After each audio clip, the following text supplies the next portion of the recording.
gente, tudo bem com vocês? Bom, hoje nós vamos fazer a correção das atividades relacionadas com o capítulo 5, capítulo 6 e capítulo 7. Vamos então à atividade do capítulo 5. Vamos lá para a primeira questão. Leia o texto abaixo atenciosamente e responda o que se pede. Bom, vocês já devem ter lido o texto, então vamos lá para as alternativas. Após a leitura do texto, assinale a alternativa correta. Bom, turma, de acordo com o texto, a alternativa correta é a letra D. O egípcio, após a morte, recebia um tratamento diferente de acordo com a sua condição social. Ou seja, no Egito, aquelas classes sociais que eram consideradas mais ricas, elas tinham um tratamento diferenciado, ok? Segunda, a vida econômica egípcia era bastante movimentada. Apesar do deserto, a agricultura, a pecuária e o comércio se desenvolveram com grande esplendor, ou seja, riqueza. Porém, isso só foi possível graças a um controle rígido e autoritário. Esse comando era exercido pelo faraó. Era ele que na sociedade egípcia mantinha o controle sobre toda a população. Terceira questão. Salve, ó Nilo, regas a terra em toda parte. Ó Deus dos grãos, Senhor dos peixes, produtor do trigo e da cevada. Logo tuas águas se erguem, todo o ventre se agita, o dorso é sacudido de alegria e os dentes rangem. O trecho acima celebra o poder criador do regime das cheias e das vazantes do rio Nilo, que deixavam no solo um lodo de grande fertilidade. Bom, era exatamente o período em que as chuvas ocorriam, que após a passagem dessas chuvas, o solo se fertilizava e isso facilitava a prática da agricultura, que era a principal atividade realizada no Egito. Quarta questão. Há indícios arqueológicos de que as mulheres ocupavam posições de destaque no reino de Cush. Sobre o papel desempenhado por elas neste reino, podemos afirmar. Bom, turma, a sociedade, na verdade, a importância da mulher no reino de Cush foi um grande destaque, principalmente porque foi a primeira sociedade que valorizou a participação da mulher na vida política do seu povo.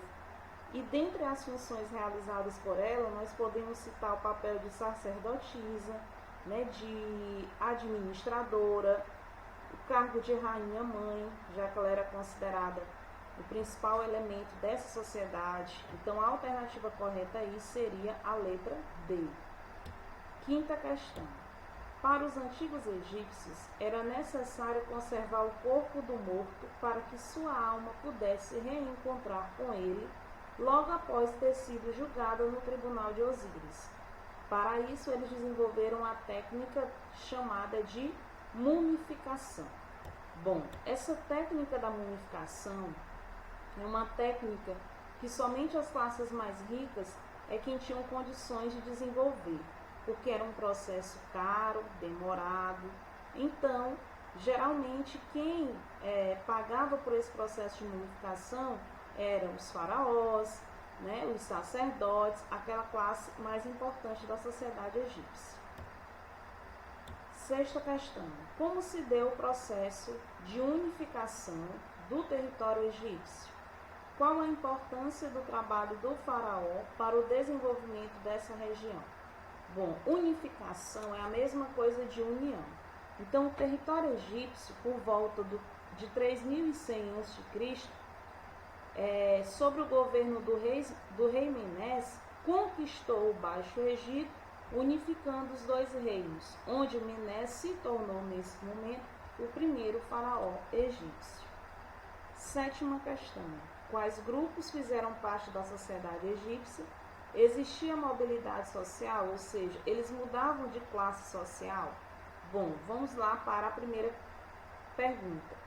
Quais grupos faziam parte da sociedade egípcia? Faraó, altos funcionários, vizir e escriba, sacerdotes, artesãos, comerciantes, militares, camponeses e escravos.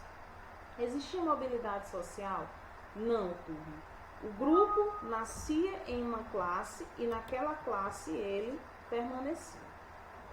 Vamos então para o capítulo 6, que trata sobre a Mesopotâmia. Vamos lá para a atividade da página 92. Essa atividade, esse texto, ele vai falar sobre o Código de Hammurabi, e foi exatamente um dos códigos de leis criados lá na Mesopotâmia.